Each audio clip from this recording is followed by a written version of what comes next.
और आज का टॉपिक है information on upcoming trend on electric vehicles in India. जो भी इंडिया में चेंजेस आ रहे हैं, अपडेट्स आ रहे हैं इलेक्ट्रिक व्हीकल से रिलेटेड, उसके बारे में हम डिस्कस करेंगे एक एक करके। Global market is shifting to adopt electric vehicles on a mass scale. The problem of air pollution and ever improving battery technologies are some of the main factors behind this movement. So global market है वो change हो रहा है आपका time to time, तो उसके हिसाब से इंडिया का मार्केट भी चेंज होना चाहिए। और बहुत ज़्यादा प्रॉब्लम आ रही है पॉल्यूशन से रिलेटेड, तो उसके लिए भी इलेक्ट्रिक व्हीकल चार्जर्स को बहुत ज़्यादा प्रमोट किया जा रहा है, इलेक्ट्रिक व्हीकल्स को और उसके साथ साथ इलेक्ट्रिक व्हीकल चार्जर्स को। ये दो पार्ट हैं अलग अलग। इलेक्ट्रिक व्हीकल्स में आपका मैन्युफैक्चरिंग यूनिट्स आती हैं, इलेक्ट्रिक व्हीकल चार्जर्स में आपके पब्लिक चार्जर्स आते हैं, पब्लिक इलेक्ट्रिक व्हीकल स्टेशन आते हैं जहां पे आप इलेक्ट्रिक व्हीकल्स को चार्ज कर सकते हैं।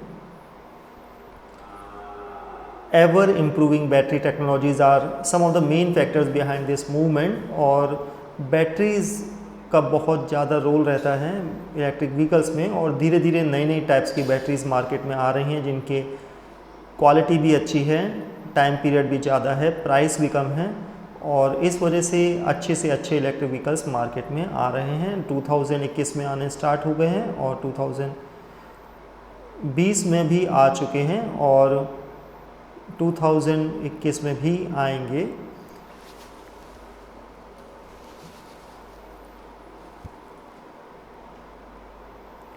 The Union government plans to improve $136 million as subsidy for building nationwide charging infrastructures. तो सेंट्रल गवर्नमेंट बहुत ज़्यादा इंटरेस्टेड है इन इलेक्ट्रिक व्हीकल्स में और उन्होंने बहुत ज़्यादा सब्सिडी भी प्रोवाइड करी है, अराउंड $136 million। और ये सब आपके मिनिस्ट्री ऑफ हैवी इंडस्ट्रीज़ के अंडर में आता है। और इस समय गवर्नमेंट मिशन मोड में काम कर रहे हैं और दिल्ली गवर्नमेंट ने 1000 चार्जिंग स्टेशंस के लिए इस समय टेंडर्स भी निकाले हुए हैं और बहुत सारी कंपनीज उसमें पार्ट भी ले रहे हैं। और मेजरली जो आपके स्मार्ट सिटीज़ हैं, जो मेजर हाईवेज़ हैं, वहाँ पर ये आपके चार्जिंग स्टेशंस बनाए जाएंगे, क्योंकि आज की डिमांड है। इलेक्ट्रिक व्हीकल्स में तो कंपनीज आ चुकी हैं लेकिन चार्जिंग स्टेशन की कमी है, तो जो अगर कोई इन्वेस्ट करना चाहे तो इस चीज़ में कर सकते हैं। गवर्नमेंट की तरफ से पूरा सपोर्ट मिल रहा है, फाइनेंशियल सपोर्ट भी है, टेक्निकल सपोर्ट भी है, लाइसेंस के रिगार्डिंग, रजिस्ट्रेशन के रिगार्डिंग। तो बिल्कुल नया वर्क है, तो इस समय आपके अच्छा स्कोप है, प्रॉफिट मार्जिन भी अच्छा रहेगा। तो कौन कौन से मेजर हाईवेज़ हैं? दिल्ली चंडीगढ़ हाईवे है, दिल्ली मुंबई हाईवे है, मुंबई सूरत पुणे स्ट्रेच है। तो ये सारे के सारे नए नए हाईवेज़ हैं और इन्हीं के साथ जो स्मार्ट सिटीज़ बन रही हैं उसमें भी पब्लिक चार्जिंग स्टेशंस लगेंगे। तो स्टार्टिंग में तो गवर्नमेंट को ये करना होगा, इसके बिना जो इलेक्ट्रिक व्हीकल्स हैं कोई भी खरीदना भी पसंद नहीं करेगा, लेकिन इनकी कॉस्ट बहुत ज़्यादा आती है। एक charging station around 70 to 80 lakhs में लगता है, तो बहुत ज़्यादा कॉस्ट है। इसलिए अगर गवर्नमेंट अपनी तरफ से इतना ज़्यादा जो फंड है इन्वेस्ट नहीं करना चाहती और नहीं करेगी, तो या तो वो पब्लिक PPE मॉडल में जाएंगे, पब्लिक प्राइवेट पार्टनरशिप में जाएंगे, PPP मॉडल में, या वो लोगों से ही ये काम करवाएंगे अलग तरह से नॉन मॉनेटरी फंड्स देके सब्सिडी के फॉर्म में, जैसे कि टैक्स बेनिफिट्स एट्सेट्रा। सो आज की डेट में पब्लिक चार्जिंग स्टेशंस को गवर्नमेंट बहुत ज़्यादा प्रमोट कर रहे हैं और देखते हैं इसके बारे में आगे बात करते हैं। तो जो दो मेजर प्लेयर हैं इस समय इलेक्ट्रिक व्हीकल चार्जर्स में, वो हैं टाटा एंड महिंद्रा। बहुत अच्छा रोल प्ले कर रहे हैं इंडिया में। वैसे बहुत सारी कंपनीज़ हैं, हम अभी दो ही कंपनीज़ के बारे में बात कर रहे हैं। So Tata power Delhi distribution is planning to invest $13 million in next 5 years to set up 1000 EV charging station across Delhi. So केवल दिल्ली में ही टाटा प्लान कर रहे हैं 1000 EV चार्जिंग स्टेशंस लगाने के। गवर्नमेंट के नॉर्म्स के हिसाब से हर 3 किलोमीटर्स में एक चार्जिंग स्टेशन होना चाहिए, जिससे कि लोग आसानी से अपने इलेक्ट्रिक व्हीकल्स को चार्ज कर सकें। अगर हर जगह पर चार्जिंग स्टेशंस होंगे तो लोगों को कहीं दूर जाने में भी प्रॉब्लम नहीं होगी, वो कहीं भी जिस तरह से पेट्रोल रास्ते में भरवा सकते हैं उसी तरह से रास्ते में चार्जिंग भी करा सकते हैं। लेकिन इसमें जो चार्जिंग टाइम होता है, नॉर्मली घर में चार्ज करते हैं तो 2 व्हीलर का 2 to 4 आवर्स रहता है और 4 व्हीलर्स का 6 to 8 आवर्स रहता है, तो बहुत ज़्यादा टाइम है, पीरियड है। लेकिन अगर पब्लिक चार्जिंग स्टेशन पे चार्ज करते हैं तो 30 मिनट्स 60 मिनट्स में ये अच्छे से चार्ज हो सकता है। प्राइस का थोड़ा सा वेरिएशन रहता है, लेकिन अगर इमरजेंसी के टाइम में इस तरह के पब्लिक चार्जिंग स्टेशन बहुत ज़्यादा हेल्पफुल हैं। Tata power and Hindustan petroleum have signed a memorandum of understanding and have agreed to collaborate in planning, development and operation of charging infrastructures for electric vehicles. So नई नई companies आ रहे हैं ई cars में, ई rickshaws में, ई bikes में, e buses में। So बहुत सारी कंपनीज हैं इस चीज़ में इन्वेस्ट कर रहे हैं जी। फेम इंडिया स्कीम, तो गवर्नमेंट जो बहुत ज़्यादा इसमें इंटरेस्टेड हैं और हम कह सकते हैं कि बहुत ज़्यादा एम्बिशियस है इलेक्ट्रिक व्हीकल सेक्शन में। अगर गवर्नमेंट की माना चाहे तो वो ऑल ओवर वर्ल्ड में चाहते हैं कि सबसे तेज़ी से इलेक्ट्रिक व्हीकल्स में काम इंडिया में होना चाहिए, लेकिन केवल गवर्नमेंट के चाहने से नहीं होता, कुछ भी मार्केट को भी तैयार होना होता है। तो 2014 में गवर्नमेंट ने स्टार्ट किया वर्क और 2015 में एक आपकी स्कीम आती है जिसका नाम है FAME India scheme, fast adoption of manufacturing units in electric vehicles in India. So ये इस स्कीम का नाम है फेम इंडिया स्कीम और इसके 2 फेजेज़ हैं, fame 1 and fame 2। So government ये चाहती थी कि 2015 में स्कीम लॉन्च हुई है और 2020 तक अराउंड 5 से 6 मिलियन व्हीकल्स ऑन रोड होने चाहिए इलेक्ट्रिक व्हीकल्स के। Around 50 to 60 lakh vehicles government का एक टारगेट था, लेकिन बहुत हाई टारगेट था विद इन 4 to 5 ईयर्स। और उस समय बिल्कुल मार्केट में ना के बराबर इलेक्ट्रिक व्हीकल्स की जानकारी थी, प्रमोटर्स थे, इन्वेस्टर्स थे, मैन्युफैक्चरिंग यूनिट्स कुछ भी नहीं था 2015 में। इस वजह से स्कीम लॉन्च की गई कि लोगों को पता चले इलेक्ट्रिक व्हीकल्स के बारे में, गवर्नमेंट की सब्सिडीज़ के बारे में, और जो भी प्रॉब्लम्स हैं वो मैन्युफैक्चरिंग यूनिट से बात की जाए, उनको फाइनेंशियल, टेक्निकल, डॉक्यूमेंटेशन रिगार्डिंग जो भी प्रॉब्लम्स आती हैं उस तरह से हेल्प की जाए। सो उस समय जो ऑटोमोबाइल इंडस्ट्रीज़ थी उन्हें एक डर था कि वो इस तरह से अपने आप को अडॉप्ट कर सकते हैं या नहीं रिलेटेड टू इलेक्ट्रिक व्हीकल्स, क्योंकि इंडिया में ऑटोमोबाइल सेक्टर बहुत बड़ा सेक्टर है और बहुत सारे लोग उससे जुड़े हुए हैं। अगर एकदम अचानक से आप ऑटोमोबाइल आईसी इंजन जो पेट्रोल और डीजल गाड़ियां होती हैं उनसे आप इलेक्ट्रिक व्हीकल्स में आते हैं तो पुराना सारा सेटअप डिस्टर्ब हो जाएगा, उनसे सारे जुड़े हुए लोग डिस्टर्ब होंगे। तो ये बहुत बड़ा एक डर था मैन्युफैक्चरिंग यूनिट्स के मन में, ऑटोमोबाइल सेक्टर जो इंडिया में हैं। लेकिन इन्होंने गवर्नमेंट की सपोर्ट की वजह से 2017 से बहुत सारी कंपनीज आगे आईं और आज की डेट में 2019-2020 में बहुत सारी कंपनीज अपने अपने नए इलेक्ट्रिक व्हीकल्स लेके मार्केट में आ चुकी हैं, ठीक है। और इसमें 2015 में ये फेम इंडिया स्कीम स्टार्ट हुई थी फेज़ 1 और इसके ये अंडर में थी NEMMP mission 2020, that is national electric mobility mission plan. और इस समय ये DHI department of heavy industries के द्वारा संचालित किया जा रहा है या मिनिस्ट्री ऑफ हैवी इंडस्ट्रीज़ के द्वारा, और इनका मेन पर्पस यही था कि इलेक्ट्रिक व्हीकल्स को प्रमोट किया जाए फेज़ 1 में 2015 से, और जो भी प्रॉब्लम्स हैं उनको चेक किया जाए, जो सब्सिडी हम दे सकते हैं या गवर्नमेंट दे सकती है लोगों को वो दी जाए। तो 2015 से लेकर मार्च 2019 तक 2 साल का ये प्रोग्राम था, लेकिन धीरे धीरे आगे प्रमोट करते हुए 4 साल तक फेज़ 1 मिशन चला।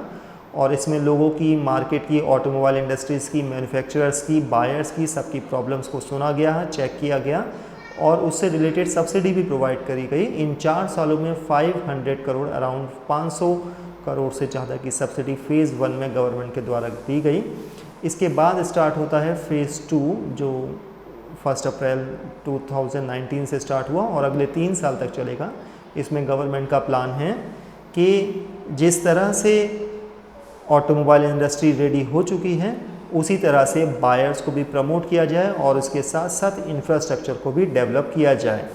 कोई भी बायर ये पसंद नहीं करेगा कि उसके पास इलेक्ट्रिक कार हो और वो केवल उसे घर पर ही चार्ज करे और रास्ते में कहीं उसे ज़रूरत पड़े तो वो इंफ्रास्ट्रक्चर सेटअप ना हो रिलेटेड टू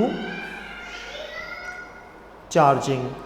सो जब तक प्रॉपर इंफ्रास्ट्रक्चर, जिस तरह से हर कुछ दूरी पर पेट्रोल पंप्स दिखाई देते हैं उसी तरह से हर कुछ दूरी पर इलेक्ट्रिक चार्जिंग स्टेशन दिखाई दे तो डेफिनेटली लोग इलेक्ट्रिक व्हीकल्स को बहुत तेज़ी से अपनाना पसंद करेंगे। और इसके साथ साथ अगर गवर्नमेंट सब्सिडी भी प्रोवाइड करती है तो इस प्रोसेस को और भी तेज़ी से इम्प्लीमेंट किया जा सकता है। अराउंड 3 सालों में गवर्नमेंट का प्लान है कि 10,000 करोड़ की सब्सिडी प्रोवाइड की जाए। जी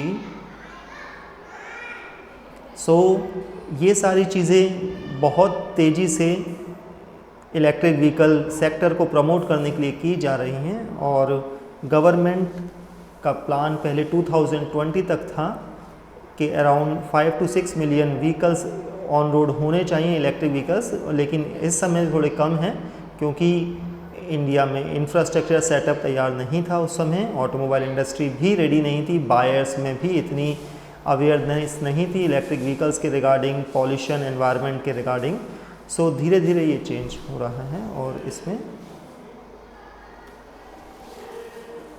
सिनेरियो बदल रहा है। जैसे कि हमने बात करी फ़ेज़ 1 1 अप्रैल 2015 से स्टार्ट हुआ, 31 मार्च 2019 तक चला और इसके मेन फ़ेज़ 1 में कुछ चीज़ों पे ध्यान दिया गया, जैसे डिमांड क्रिएशन, कि लोगों में डिमांड बढ़ाई जाए कि क्या होता है electric vehicle, technology platform provide किया जाए, जो टेक्नोलॉजी की प्रॉब्लम्स आ रही हैं उन्हें दूर किया जाए, पायलट प्रोजेक्ट रन किए जाएँ गवर्नमेंट सपोर्ट से, गवर्नमेंट एड से और उन्हें चेक किया जाए कि किस तरह से क्या क्या प्रॉब्लम्स आती हैं या कैसे कैसे हम अपने काम को इम्प्लीमेंट कर सकते हैं और लोगों तक कैसे पहुंचा सकते हैं इलेक्ट्रिक व्हीकल्स को, और इसके साथ साथ चार्जिंग इंफ्रास्ट्रक्चर। तो आज की अगर हम बात की जाए तो चार्जिंग इंफ्रास्ट्रक्चर अभी तक बहुत पीछे चल रहा है। जिस तरह से मैन्युफैक्चरिंग यूनिट में चेंज दिखाई दे रहा है, चार्जिंग इंफ्रास्ट्रक्चर में हो सकता है आने वाले समय में चेंज दिखाई दे, लेकिन आज के समय में बहुत कम इंफ्रास्ट्रक्चर डेवलप हुआ है इंडिया में। इसके बिना बायर्स को थोड़ा सा कह सकते हैं कि सर्विस प्रोवाइड नहीं हो पाती। अगर इंफ्रास्ट्रक्चर प्रॉपर होता तो बायर्स को आसानी से सर्विस मिल सकती थी। Markets creation through demand incentives were aimed at incentivising all vehicle segments, that is 2 wheelers, 3 wheelers, auto passengers, 4 wheelers. तो बहुत तरह की सब्सिडी भी प्रोवाइड की गई, जैसा कि हमने बताया अराउंड 500 करोड़ की सब्सिडी प्रोवाइड की गई। और फ़ेज़ 1 के एक्सपेरिमेंट से गवर्नमेंट ने बहुत सारे नए नए पॉइंट्स चेक किए और डिपार्टमेंट्स ऑफ हैवी इंडस्ट्रीज़ ने चेक किया फ़ेज़ 2 में कि किस किस तरह से सब्सिडी दी जा सकती है, कौन कौन से सेक्टर में कितने अमाउंट तक। ये डिसाइड किया गया है कि मार्च 2019 से सेकेंड फेज़ स्टार्ट किया गया DHI का, अप्रैल 2019 से, और जिसमें 10,000 करोड़ की सब्सिडी दी जाएगी अगले 3 सालों तक। और ज़्यादा जानकारी के लिए आप DHI की वेबसाइट पे भी चेक कर सकते हैं। क्या कारण है कि इतनी तेज़ी से जो मार्केट का सिनेरियो है वो इलेक्ट्रिक व्हीकल्स के रिगार्डिंग चेंज हो रहा है। कुछ पॉइंट्स हैं जैसे कि fuel imports and oil security. जैसा कि हमें पता ही है कि ज़्यादा से ज़्यादा जो पेट्रोल होता है वो बाहर दूसरे देशों से इंपोर्ट किया जाता है, तो एक तरह से गवर्नमेंट पे बर्डन भी पड़ता है और बहुत सारा इन कंट्री का पैसा बाहर भी जाता है और एक तरह से डिपेंडेंसी भी आ जाती है, प्राइस में फ्लक्चुएशंस भी होते हैं। तो बहुत सारे प्रॉब्लम्स रहती हैं फ्यूल को इंपोर्ट करने में, और सिक्योरिटी भी, ऑयल सिक्योरिटी भी देखना पड़ता है कि अगर बीच में किसी वजह से कुछ समय तक ऑयल की सप्लाई ना हो तो इंडिया में बहुत सारे काम रुक भी सकते हैं और प्रॉब्लम आ सकती है। तो इन चीज़ों की वजह से एक कुछ इंडिपेंडेंट कह सकते हैं स्टेप्स होने चाहिए रिलेटेड, जैसे कि आपके इलेक्ट्रिक व्हीकल्स, जिससे कि ऑयल के ऊपर डिपेंडेंसी कम हो सके। Leap frog technologies, China, UK, France सब अलग अलग अपनी नई टेक्नोलॉजीज़ लेके आ रहे हैं इलेक्ट्रिक व्हीकल्स में, तो इंडिया को भी उन्हीं के साथ साथ आगे बढ़ना पड़ेगा। The coming disruption, so global automotive experts thinks firms betting on new technologies, electrification, connected cars, automobiles driving and share mobility।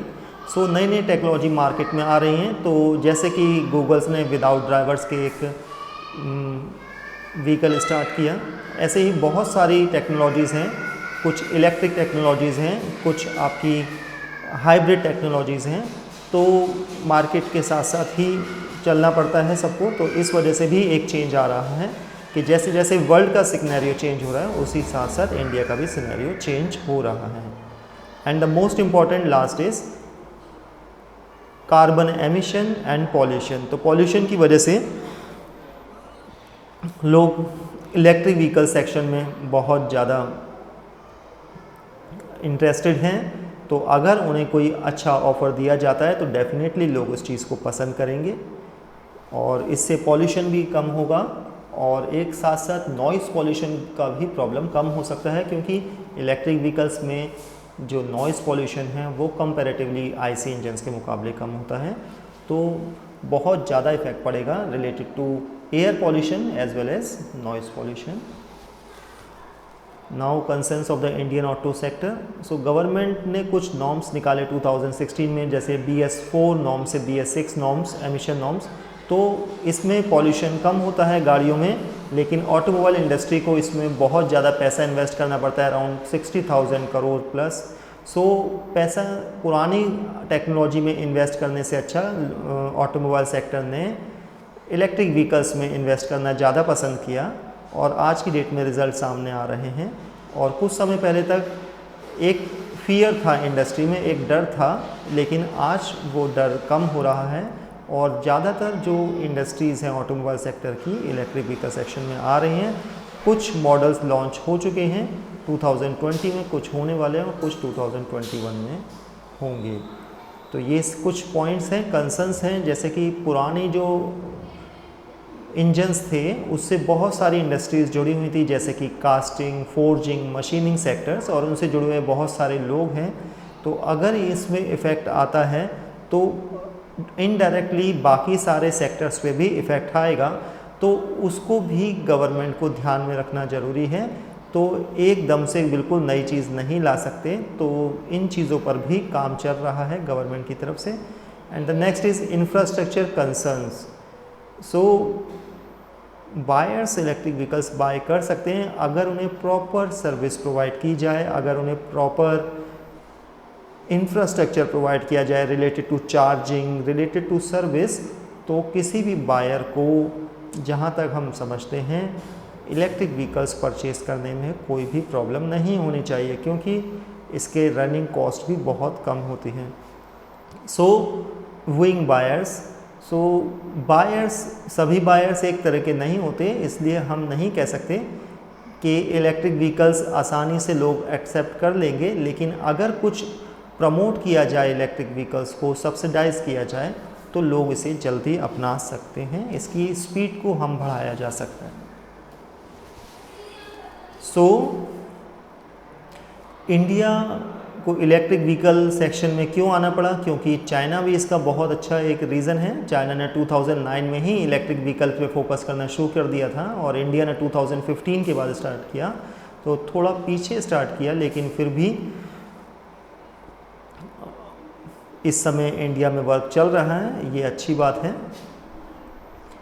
बाकी बहुत सारे देशों में दुनिया में, जैसे कि Denmark, Norway, Netherlands, China, US, UK, ऐसे बहुत सारे कंट्रीज़ हैं जो अच्छी सब्सिडी प्रोवाइड कर रहे हैं। लेकिन इंडिया जैसा देश जिसमें अराउंड बिलियंस ऑफ पीपल्स हैं, 150 करोड़ के आसपास लोग हैं, उसमें ज़्यादा सब्सिडी नहीं दी जा सकती। फिर भी गवर्नमेंट अपनी तरफ से एक लिमिटेड सब्सिडी प्रोवाइड कर रही है, जिससे कि एक स्टार्टअप शुरू हो इलेक्ट्रिक व्हीकल से रिगार्डिंग, और उसके बाद फिर लोग अपने आप परचेस करना स्टार्ट कर देते हैं।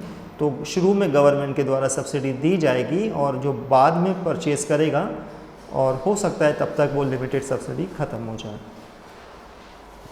तो चाइना ने किस तरह से इलेक्ट्रिक व्हीकल सेक्शन में काम किया, इसको भी थोड़ा सा देख लिया जाए। सबसे पहले चाइना ने R&D सेक्टर में बहुत ज़्यादा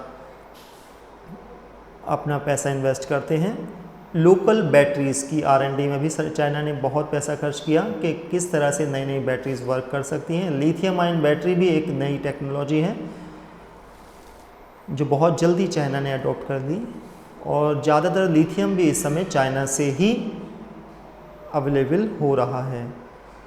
कैसे चाइना ने स्टार्ट किया? फेज़ 1 में चाइना 2009 से 2012 तक वर्क किया, जिसमें कि जो पब्लिक व्हीकल्स हैं, कार्स, बसेस, टैक्सीज, ट्रेन्स, इनमें इलेक्ट्रिफिकेशन किया गया। और उसके बाद फेज़ 2 में 2013 से 2015 तक बहुत सारी सब्सिडी प्रोवाइड की गई इंडिविजुअल बायर्स को प्रमोट करने के लिए, और एक तरह का इनडायरेक्ट प्रमोशन भी होता है। और फेज़ 3 में फिर उसके बाद ज़्यादा लोगों को सब्सिडी नहीं प्रोवाइड कर सकते, फिर भी सब्सिडी दी गई नॉन मॉनेटरी इंसेंटिव्स के फॉर्म में, टैक्स सेविंग के फॉर्म में। तो इस तरह से धीरे धीरे प्रमोट किया जा रहा है। तो 2020 तक चाइना ने प्लान किया 5 मिलियन चार्जिंग स्टेशंस का, और India 5 millions means 50 lakhs charging stations, और इंडिया का टारगेट था around 5 to 6 millions electric vehicles. तो जितनी इंडिया का एक विज़न था 50 से 60 लाख व्हीकल्स रोड पर, उतने चाइना चार्जिंग स्टेशन लगा रहा है। इंफ्रास्ट्रक्चर के मामले में अभी इंडिया को बहुत कुछ करना होगा। अगर इंजन की बात की जाए तो इलेक्ट्रिक व्हीकल्स पे इंजन नहीं होता, उसकी जगह आप एक मोटर यूज़ करते हैं, और वो मोटर बैटरीज से कनेक्ट होती है, और उसके साथ एक ट्रांसमिशन सिस्टम होता है, पावर इलेक्ट्रॉनिक्स होती हैं। तो ज़्यादातर जो कॉस्ट होती है 50 से 70% जो कॉस्ट होती है वो आपकी बैटरीज़ की होती है, और बाकी 20 से 30% जो होता है वो आपका motor and transmission, wiring, power electronics, ये सारी चीज़ों में लगता है। ये सारा इंजन की तरह वर्क करता है इलेक्ट्रिक व्हीकल्स में। और बैटरी जो सबसे अच्छी यूज़ होती है वो आपकी लिथियम आयन बैटरी है।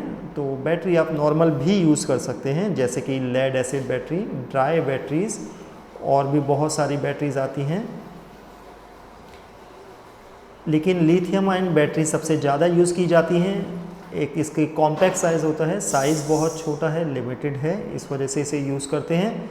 और जो ड्राई बैटरीज़ होती हैं वो साइज़ हैवी होता है, लेड एसिड बैटरी, उसमें तेजाब फैलने का डर रहता है। तो एक मूवेबल व्हीकल में एक लेड एसिड बैटरी लगाना थोड़ा सा रिस्की होता है, इस वजह से कॉम्पैक्ट लिथियम आयन बैटरीज़ लगाई जाती हैं। सबसे अच्छा इस समय वर्क कर रही हैं लिथियम आयन बैटरीज़। इन सब से हम ये कह सकते हैं कि इंडिया चाहता है कि वो 100% इलेक्ट्रिक व्हीकल्स कंट्री बने, और बहुत तेज़ी से बने। India wants to become the first in this electric vehicle race. This is difficult but the government is trying. तो गवर्नमेंट कोशिश कर रहे हैं। A country of more than 1.2 billion people wants to do more by going less on fuel and oil consumption. For example, the government is planning to shift to 100% electric vehicles by 2030. पहले government ने target किया था 2020 तक 5 to 6 million electric vehicles होने चाहिए, और अब target किया है 2030 तक ऑलमोस्ट सारे व्हीकल्स को इलेक्ट्रिक व्हीकल्स में कन्वर्ट किया जाए। और ये पॉसिबल है क्योंकि ऑटोमोबाइल इंडस्ट्री इस समय बिल्कुल रनिंग मोड में है और 1 से 2 साल में आपको सीन चेंज दिखाई देगा। और ऑटोमोबाइल सेक्टर में लगभग ज़्यादातर काम हो चुका है। इस समय जो ज़रूरत है वो इंफ्रास्ट्रक्चर सेटअप में है, पब्लिक चार्जिंग स्टेशंस में है। सो पब्लिक चार्जिंग स्टेशंस में भी गवर्नमेंट सब्सिडी प्रोवाइड कर रही हैं और बायर्स को भी गवर्नमेंट सब्सिडी प्रोवाइड कर रहे हैं। और अगर कोई इंटरेस्टेड हो तो वो सब्सिडी के लिए अप्लाई कर सकता है। बहुत सारे लोग इन्वेस्ट कर रहे हैं इलेक्ट्रिक व्हीकल सेक्शन में। इवन दीपिका पादुकोण भी इलेक्ट्रिक टैक्सी में स्टार्टअप एक है, वो ब्लू स्मार्ट, उसमें इन्वेस्ट कर रहे हैं। इस तरह से बहुत सारे लोग हैं जो इन्वेस्ट कर रहे हैं अलग अलग फील्ड के। Basics of electric vehicles. Now electric vehicles होता क्या है, कैसे चार्ज होता है। जनरली इलेक्ट्रिक व्हीकल्स जो बिजली से चलते हैं, जिसे पेट्रोल और डीजल की ज़रूरत नहीं पड़ती, इन्हें चार्ज करने के लिए इलेक्ट्रिसिटी की रिक्वायरमेंट होती है। ये इलेक्ट्रिसिटी आपको 2 तरह से मिलती है। एक आपकी होती है एसी चार्जिंग, जो घरों में आपके एसी करंट होता है, उससे आप अपने इलेक्ट्रिक व्हीकल्स को चार्ज कर सकते हैं। और एक होता है डीसी चार्जिंग, तो जो घरों में डीसी चार्जर नहीं होता, ये आपको मिलेगा पब्लिक चार्जिंग स्टेशंस में। पहले हम घर की बात करेंगे तो घरों में जो बिजली की सप्लाई होती है वो 220 से 240 वोल्ट तक रहती है। तो यहाँ पर जब भी आप कोई इलेक्ट्रिक व्हीकल परचेज़ करेंगे, ख़रीदेंगे, तो उसके साथ आपको एक जेनरिक चार्जर मिलेगा। उस चार्जर के द्वारा आप अपने व्हीकल को चार्ज कर सकते हैं। नॉर्मली टाइम जो लगता है वो 6 से 8 घंटे चार्ज करने में लगते हैं किसी इलेक्ट्रिक व्हीकल्स को। ये ज़्यादा टाइम है। इमरजेंसी के समय में कुछ प्रॉब्लम हो सकता है, तो उस चीज़ का आपको ध्यान रखना पड़ेगा। इसीलिए एक इंफ्रास्ट्रक्चर सेटअप की रिक्वायरमेंट है कि इमरजेंसी में आप बाहर जाके भी किसी व्हीकल को चार्ज करा सकें। ये चीज़ें हैं।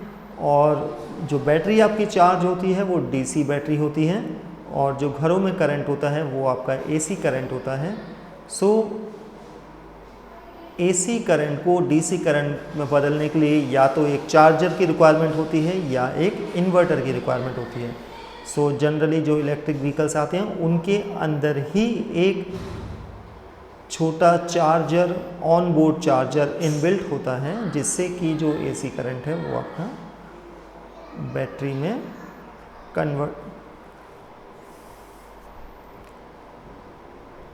जिससे जो एसी करंट है वो आपका डीसी करंट में चेंज हो जाए और बैटरी आपकी चार्ज हो जाए। तो इस तरह से आप देख सकते हैं।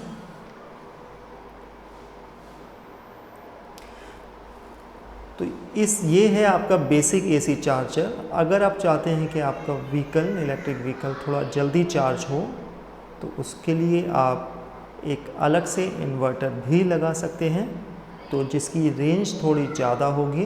तो एसी चार्जिंग में ये जो नॉर्मल इन्वर्टर है ये 2.5 किलोवाट पर भी वर्क करता है, और थोड़ा हैवी इन्वर्टर आप लगाना चाहें तो 3.5 किलोवाट पे लगा सकते हैं, 7.5 किलोवाट पे लगा सकते हैं, 15 किलोवाट पे लगा सकते हैं। तो जितना बड़ा इन्वर्टर होगा उतना जल्दी आपका बैटरी चार्ज होगी। लेकिन इस चीज़ में एक चीज़ का ध्यान रखने की ज़रूरत है कि जो स्पेसिफिकेशन आपके ऑनबोर्ड चार्जर का है उसी स्पीड से आपकी बैटरी चार्ज होगी। इसका मतलब अगर आप बहुत फास्ट चार्जर भी लगाते हैं तो ऑनबोर्ड चार्जर जितनी स्पीड से चलेगा उससे ज़्यादा नहीं चल सकता, तो स्पीड पे ज़्यादा फ़र्क नहीं आएगा।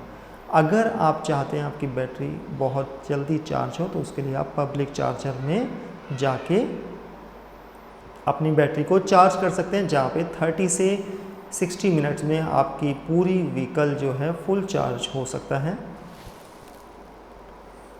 पब्लिक चार्जिंग स्टेशंस में क्या होता है, अलग अलग चार्जर्स होते हैं, जैसे कि एसी चार्जर, डीसी चार्जर और इसके भी अलग अलग टाइप्स के चार्जर्स होते हैं, फास्ट चार्जर, स्लो चार्जर और कॉम्पैक्ट या कह सकते हैं आप कॉम्बो चार्जर्स भी होते हैं जो AC और DC चार्जर्स दोनों में ही यूज़ हो सकते हैं। सो अलग अलग टाइप के चार्जर्स अवेलेबल होंगे, अवेलेबिलिटी के हिसाब से आप अपनी व्हीकल को चार्ज कर सकते हैं। होम चार्जिंग, जैसा कि हमने बात करी, घरों में 230 वोल्ट के आसपास करंट रहता है, 15 एम्पियर, और 2.5 किलोवाट लोड से आप अपनी गाड़ी को चार्ज कर सकते हैं। ये बेसिक है, लेकिन मार्केट में बहुत सारे चार्जर्स अवेलेबल होने की वजह से गवर्नमेंट ने कुछ नॉर्म्स बनाए हैं, जिसे बोलते हैं Bharat EV chargers AC 001 and Bharat EV chargers DC 001। ये दो तरह के चार्जर्स गवर्नमेंट ने स्पेसिफिकेशन प्रोवाइड किए हैं कि इसके हिसाब से ही बाकी जो कंपनीज़ हैं वर्क करें, और ये एक स्टैंडर्ड है, तो इस वजह से जो आने वाले चार्जर्स होंगे वो एक ही स्टैंडर्ड के होंगे।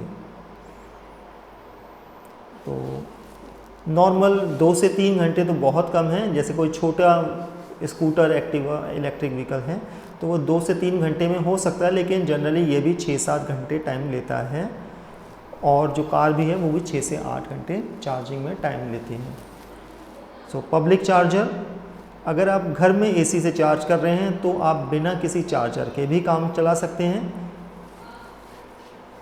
अगर AC चार्जर आपको पब्लिक स्टेशन पे लगाना है तो उसके लिए नॉर्म्स होंगे भारत EV चार्जर AC 001 और भारत EV चार्जर DC 001। तो ये दो तरह के आपके चार्जर हैं। AC चार्जर को आप घर पर भी लगा सकते हैं अगर आप कॉमर्शियल पर्पस के लिए, क्योंकि इस समय गवर्नमेंट के द्वारा लाइसेंसिंग में भी हेल्प की जा रही है। ठीक है। सो AC चार्जर 001 तो 3.3 किलोवाट पे वर्क करता है। 3 फेज सप्लाई चाहिए, 415 वोल्ट AC करंट चाहिए, तो आप इसे घर में भी लगा सकते हैं अगर 3 फेज सप्लाई है और 3.3 किलोवाट आपका लोड है। तो AC का सबसे सिंपल चार्जर ये है, तो घर में चाहें तो आप इसे घर में लगा सकते हैं फॉर कॉमर्शियल पर्पस, और अगर इसे चाहें तो पब्लिक चार्जिंग स्टेशन पे भी लगा सकते हैं AC चार्जर्स को। वैसे पब्लिक स्टेशन पे DC चार्जर लगाए जाते हैं, लेकिन प्राइस कम होने की वजह से कुछ AC चार्जर्स भी इंस्टॉल किए जा सकते हैं। इसकी प्राइस अराउंड 60 to 70,000 रहता है, और DC चार्जर्स 3 to 4 लाख तक रहता है। तो 1-2-4 AC चार्जर्स लगने में कोई प्रॉब्लम नहीं है। अगर आपकी अवेलेबिलिटी नहीं है, जनरली 5 to 6 चार्जर्स लगाए जाते हैं पब्लिक चार्जिंग स्टेशन पे। तो इसमें अगर अवेलेबल नहीं है तो 1-2 AC चार्जर्स भी लगाए जा सकते हैं, जिससे आपकी पब्लिक स्टेशन की कैपेसिटी इंक्रीज हो सके।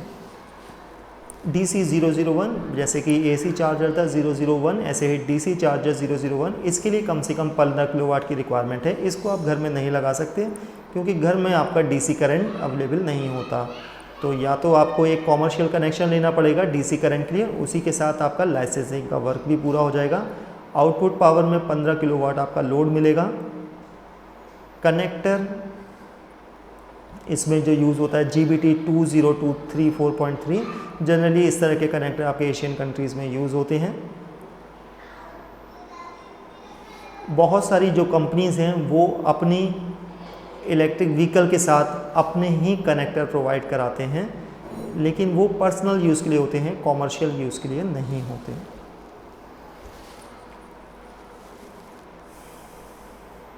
What is petrol car? Petrol car क्या होती है और इलेक्ट्रिक कार क्या होती है?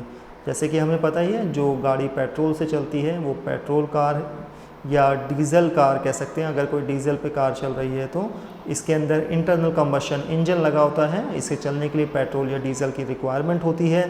पॉल्यूशन भी इससे क्रिएट होता है, लेकिन इसकी एफिशिएंसी अच्छी होती है in comparing to electric vehicles.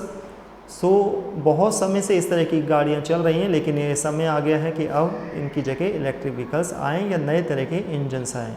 सो ऐसे इंजन जो पेट्रोल और डीजल पे ना चल के इलेक्ट्रिसिटी पर चलें। तो इलेक्ट्रिक व्हीकल्स या इलेक्ट्रिक कार्स में आपका एक मोटर लगा होता है और उसके साथ में बैटरीज लगी होती हैं, और It just requires a battery, charger and an electric motor to power the wheels in the car. So ये इलेक्ट्रिक मोटर आपके जो व्हील्स होती हैं उनको पावर प्रोवाइड कराती हैं और इसके लिए हमें बैटरी को चार्ज करना होता है और इनको चार्ज करने के लिए इलेक्ट्रिसिटी यूज़ करते हैं एज अ फ्यूल। और जैसे कि हमने बात करा, दो तरह के करंट होते हैं, एक एसी करंट और एक डीसी करंट। घर में आप एसी करंट से चार्ज कर सकते हैं और पब्लिक स्टेशंस पे आप डीसी करंट से चार्ज कर सकते हैं, जिससे कि चार्जिंग बहुत तेज़ी से इसमें हो सकती है। बैटरी इसमें जनरली लिथियम आयन यूज़ की जाती है। बहुत तरह की बैटरीज इस समय आ रही हैं, जैसे कि आयरन आयन बैटरीज आ रही हैं, इंडिया में इसमें रिसर्च चल रहा है। और सोडियम आयन बैटरीज आ रही हैं, ये आपके ब्रिटेन में इस तरह का रिसर्च चल रहा है। Lithium ion battery, lithium China से आता है, तो अभी भी इसमें डिपेंडेबल है बाकी वर्ल्ड। सो अगर बैटरीज़ में चेंजेस आते हैं, नई टाइप की टेक्नोलॉजीज़ आती हैं बैटरी में, तो डेफिनेटली इलेक्ट्रिक व्हीकल्स की कॉस्ट बहुत ज़्यादा कम हो जाएगी। हाइब्रिड कार्स क्या होते हैं? तो ऐसी कार या ऐसे व्हीकल जो आपके इलेक्ट्रिसिटी पर और पेट्रोल या डीजल पे भी दोनों पे काम करते हैं, तो वो आपके हाइब्रिड कार्स होती हैं। ये भी 2 से 3 तरह के होते हैं। एक कॉमन हाइब्रिड कार्स है, एक आपके PHEV पिकअप इलेक्ट्रिक व्हीकल्स और एक mild hybrid cars. So common hybrid cars में क्या होता है, जो नॉर्मल आपकी गाड़ियां हैं उसमें अगर आप बैटरी और मोटर लगा दी जाए तो वो आपके हाइब्रिड कार बन सकते हैं, लेकिन इसका नुकसान ये है कि बैटरीज़ वगैरह ऐड करने से आपका जो नॉर्मल व्हीकल है उसकी कॉस्ट बहुत ज़्यादा बढ़ जाती है और एक तरह से वो एस्थेटिक व्यू भी नहीं आता इस वजह से। तो एक्चुअल में एक और टाइप की कार है जो है plug in hybrid vehicles, PHEV। ये ज़्यादा अच्छी कार है, इसमें आपका स्विच दिया होता है, चाहे तो आप इलेक्ट्रिसिटी से आप अपने व्हीकल को चला सकते हैं और स्विच चेंज करने पर आप पेट्रोल या डीजल से भी अपने व्हीकल को चला सकते हैं। तो इसमें कंट्रोल आपके हाथ में होता है कि आपको इलेक्ट्रिक से अपना व्हीकल चलाना है या पेट्रोल या डीजल से। तो बहुत सारी गाड़ियाँ इसमें आ रही हैं, जैसे इलेक्ट्रिक बैटरी चार्ज कम हो गया है तो आप पेट्रोल व्हीकल पे चला सकते हैं और दोबारा से अपनी बैटरी को चार्ज कर सकते हैं आगे जाकर। इसी तरह से आपका आता है माइल्ड हाइब्रिड व्हीकल्स। सो ये हाइब्रिड कार्स कॉम्बिनेशन होती हैं इलेक्ट्रिक और पेट्रोल इंजन्स का या डीजल इंजन्स का, और इसके अंदर आपके दोनों चीज़ें लगी होती हैं, लेकिन जनरली इलेक्ट्रिसिटी का कम यूज़ करते हैं, पेट्रोल पर ही वर्क करते हैं। इमरजेंसी में थोड़ी जो बैटरी चार्ज हो जाती है, इसमें एक रीजनरेटिव से ब्रेकिंग सिस्टम लगा दिया जाता है, जिससे कि धीरे धीरे आपकी बैटरी चार्ज होती है, तो थोड़ी जो बैटरी बचती हैं, चार्ज होती हैं, उससे आप व्हीकल को चला लेते हैं। तो इस तरह की गाड़ियाँ भी मार्केट में आ रही हैं। तो होती जनरली ये पेट्रोल या डीजल कार ही हैं, लेकिन बैटरी के चार्ज होने की वजह से हम उसे कुछ समय के लिए इलेक्ट्रिक मोड पर भी चला सकते हैं। तो ये है आपका माइल्ड हाइब्रिड व्हीकल्स और माइल्ड हाइब्रिड कार्स। सो 3 तरह के इस तरह में हमने हाइब्रिड व्हीकल्स के बारे में बात करी। सो इससे हम देख सकते हैं कि ज़्यादातर जो ऑटोमोबाइल सेक्टर है वो रेडी है आपके इलेक्ट्रिक व्हीकल सेक्शन के लिए, जैसे कि 25 upcoming electric cars, Audi e-tron, Mahindra EKUV 100, Mercedes Benz EQC and BMW i3 ये लॉन्च हो रहे हैं इंडिया में 2020 से 2022 के बीच में, जिसमें से 25 कार्स आ रही हैं, जैसे कि 2 हाइब्रिड हैं, 4 सेडान्स हैं, 9 SUVs हैं, 1 लग्जरी है और 9 हैचबैक हैं। सो बहुत सारे मॉडल्स आ रहे हैं इन सालों में, तो आप चेक कर सकते हैं जी। अब हम बात करेंगे कि किस तरह का इंफ्रास्ट्रक्चर सेटअप की रिक्वायरमेंट होती है। तो जनरली अगर आपके पास कोई इलेक्ट्रिक व्हीकल है तो आप उसे कैसे चार्ज कर सकते हैं। आप एक EVSE electric vehicle supply equipment, ये एक तरह का पेट्रोल पंप स्टेशन की तरह ही एक आपका डिवाइस होता है जो आपको पब्लिक स्टेशन में मिलेगा, इलेक्ट्रिक व्हीकल पब्लिक स्टेशन पे।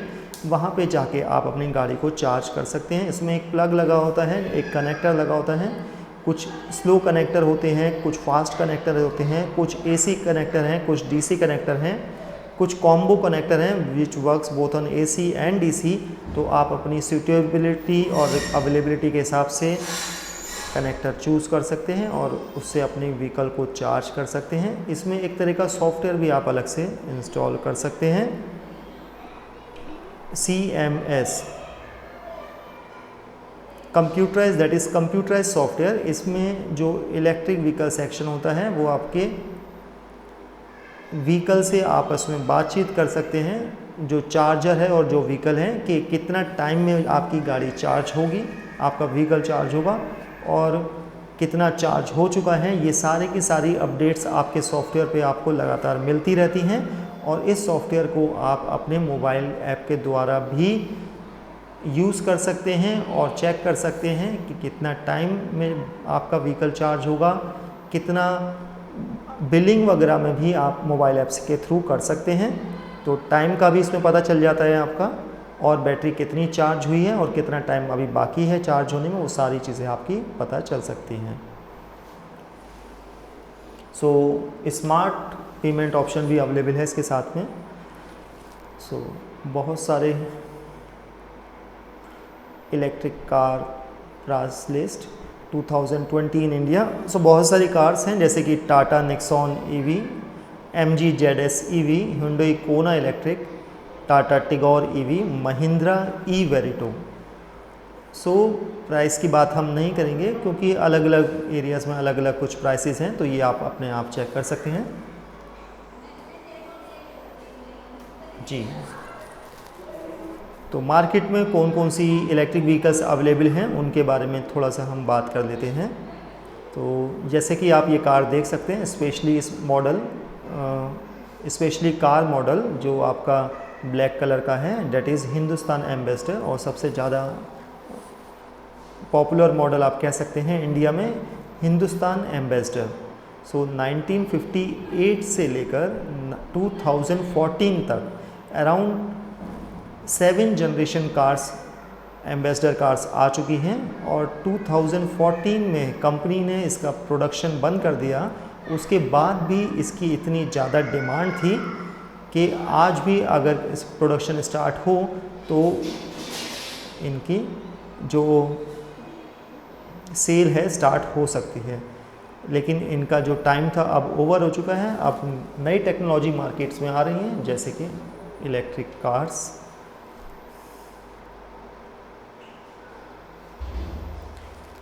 टाटा नेक्सॉन EV, सो इस तरह की इलेक्ट्रिक कार्स हैं जिनकी बैटरी 30 किलोवाट आवर है। जनरली नॉर्मल कार्स की जो बैटरी है 30 किलोवाट के अराउंड रहती है। चार्जिंग टाइम 6 to 8 आवर्स रहता है।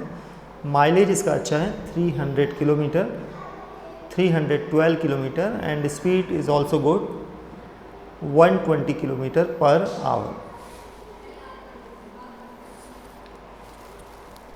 सो ये आपका चार्जर है जिससे इलेक्ट्रिक व्हीकल को चार्ज किया जा सकता है।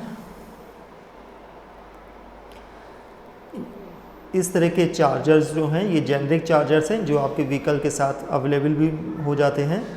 सो एक कनेक्टर आपको मिलता है, तो ये आप एक पर्सनल चार्जर भी अपना लगा सकते हैं अपने होम में, अपने अपार्टमेंट्स में, अपनी बिल्डिंग में, और एक पब्लिक आप चार्जर भी लगा सकते हैं। अगर पर्सनल चार्जर है तो आप ही यूज़ करेंगे, अगर पब्लिक चार्जर आप बनाना चाहें तो बाकी कोई भी यूज़ कर सकता है उसमें पेमेंट करके।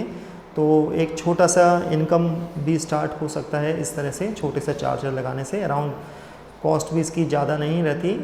AC चार्जर्स अराउंड 60 to 70,000 और DC chargers around 3 to 4 lakhs। लेकिन अपार्टमेंट में AC करंट होता है तो आप AC चार्जर्स ही लगा सकते हैं।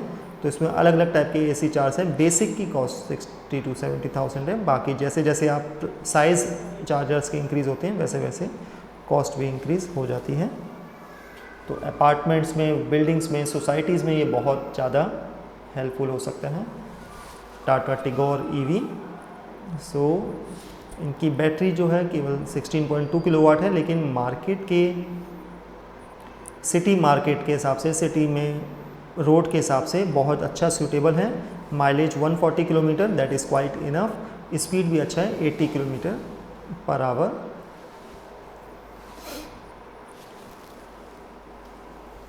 Hyundai Kona electric. सो अभी सबसे पॉपुलर कार आप कह सकते हैं मार्केट में इस समय Hyundai Kona इलेक्ट्रिक।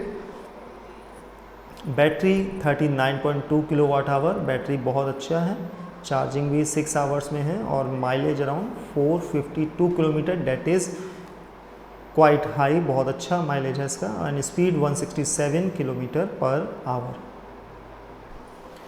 सो MG-ZS EV, ये आपकी 44.5 किलोवाट आवर है। अब ब्रिटिश मॉडल है, ब्रिटिश कंपनी द्वारा बनाया गया है, चाइनीज़ ओनर है और charging speed 6 to 8 hours, mileage is 340 kilometre and speed is good 140 kilometre per our. Now Mahindra E-Verito, the battery life is quite good, 21.2 kilowatt per hour. It means suitable for the city roads and charging is 11 to 2 hours. Mileage is 181 kilometer and speed is 86 kilometer per hour. But as per the price, the good specifications are there. सो बहुत सारे models market में हैं, वो आप उन्हें जाके check कर सकते हैं, जैसे कि Tata Motors Altroz electric car.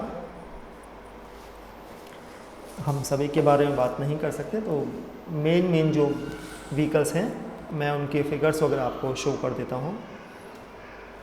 Mahindra E2O plus electric कोना की ये स्पीड है अगर 452 किलोमीटर पर आवर, तो बहुत अच्छी स्पीड है। इसी तरह से आने वाली जो गाड़ियां हैं उनकी स्पीड भी 304 किलोमीटर रहेंगी और इसका मतलब है आप किसी एक शहर से दूसरे शहर जा सकते हैं और वापस भी आ सकते हैं बिना कोई चार्ज किए। सो प्राइस भी इसका रनिंग कॉस्ट बहुत कम है, around 1/5 of the IC engine. So बहुत सारे मॉडल्स हैं। इट मीन्स ऑटोमोबाइल इंडस्ट्री तो रेडी है, लेकिन इंफ्रास्ट्रक्चर सेटअप की रिक्वायरमेंट है और बायर्स को जैसे गवर्नमेंट अगर सब्सिडी प्रोवाइड करते हैं तो बायर्स भी बहुत तेज़ी से अट्रैक्ट होंगे। सो अभी गवर्नमेंट ने बता भी दिया है कि 10,000 CR जो सब्सिडी है वो आपको प्रोवाइड होगी और within 3 years under the FAME second scheme. So you can also apply. So बहुत सारी मॉडल्स अवेलेबल हैं। Electric car, okay, leaf, Nissan leaf,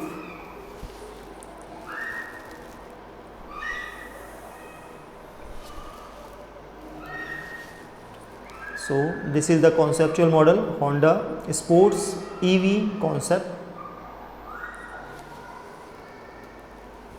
that is the Volvo XC90 T8 Excellence. So this is under the luxurious section. Luxurious section में आते हैं, price भी 1 to 1.5 CR के around इसके हैं। And Audi e-tron SUV, Mercedes EQC, BMW i8, Tesla. तो Tesla एक अच्छी कंपनी है, जैसे ही इन्होंने लॉन्च करने के लिए मार्केट में बोला तो बहुत सारे एडवांस ऑर्डर इन्हें मिल चुके हैं और उन्होंने प्रॉमिस किया है कि बहुत ही अच्छी बैटरी बैकअप लाइफ के साथ इस कार को प्रोवाइड कराएंगे। हाइब्रिड कार्स, बहुत तरीके के हाइब्रिड कार्स अवेलेबल हैं। सो रतन टाटा, सो अभी भी R&D चल रहा है अलग अलग व्हीकल्स में, बाइक्स में, ट्रक्स में, इलेक्ट्रिक सेक्शंस में। टैक्सी फ्लीट भी अवेलेबल है। टाटा सिएरा,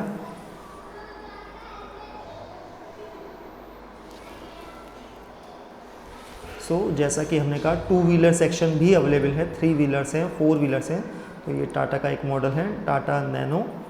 सो ये दोबारा अपने एक इलेक्ट्रिक व्हीकल मॉडल के साथ आ रहे हैं और जैसा कि पिछली बार बहुत ज़्यादा मार्केट में पब्लिसिटी हुआ टाटा नैनो का और उस हिसाब से कंपनी रेडी नहीं थी, लेकिन इस बार कंपनी रेडी है और अपने इलेक्ट्रिक व्हीकल मॉडल के साथ। लेकिन इनका इस बार प्लानिंग है कि इसे एज ए टैक्सी फ्लीट में यूज़ करेंगे, एज ए टैक्सी जो किसी एक कंपनी के साथ टाई अप चल रहा है, और जैसे ही हो जाता है तो मार्केट में आपको टाटा नैनो इलेक्ट्रिक दोबारा चलती हुई दिखाई देंगी।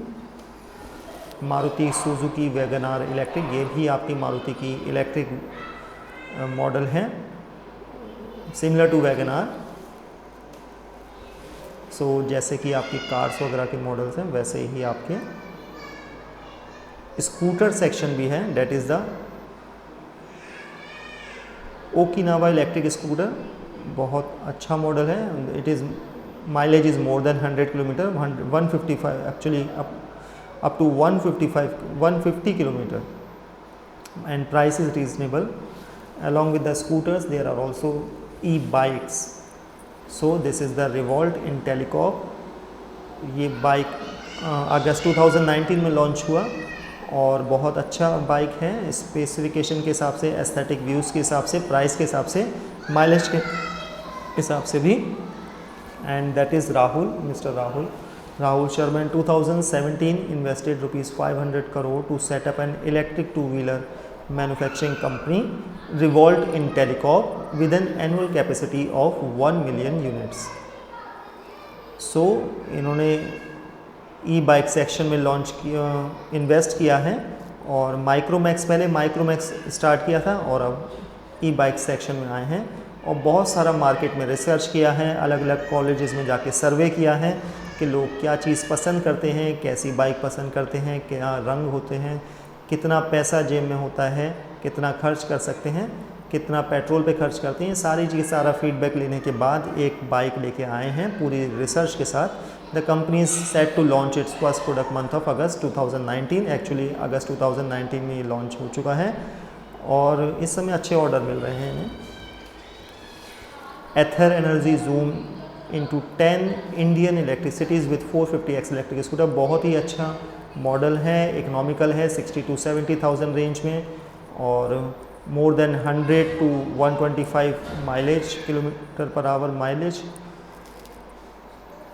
And the speed engine is also good, that is electric ether.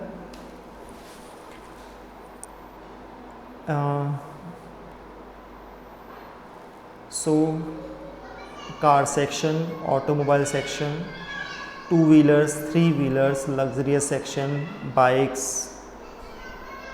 Scooters, trucks में भी आपके इलेक्ट्रिक्स मॉडल्स आ चुके हैं, जैसे कि लॉन्च किया है टाटा ने, Tata ultra T7 electric truck. इसमें 60 to 65 किलोवाट की बैटरी आपकी रहती है और बहुत अच्छा पिकअप है। तो ट्रक्स, लोडर्स, बहुत सारे आपके व्हीकल्स हैं जो इलेक्ट्रिक सेक्शन में आ रहे हैं और इस साल बहुत सारे लॉन्च हो रहे हैं। दैट इज़ द एम्पेरियो,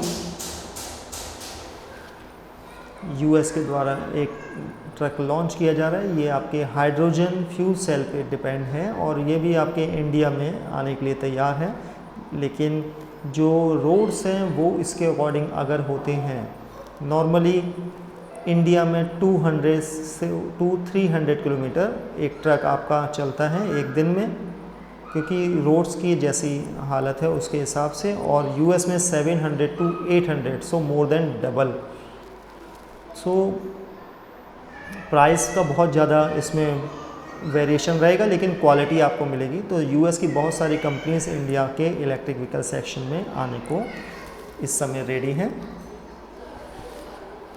ठीक है, तो बहुत सारी जो प्रोडक्ट्स हैं उसमें गवर्नमेंट की तरफ से फेम सब्सिडी भी मिलेगी। अगर आप अप्लाई करना चाहते हैं तो आप अप्लाई कर सकते हैं। सो 3 साल तक अभी ये सब्सिडी मिलेगी, तो जो पहले अप्लाई करेगा उसे मिलेगा, लेकिन ज़रूरी नहीं कि सभी मॉडल्स पे आपको ये सब्सिडी अवेलेबल हो। ठीक है, तो आज के लिए बस इतना ही।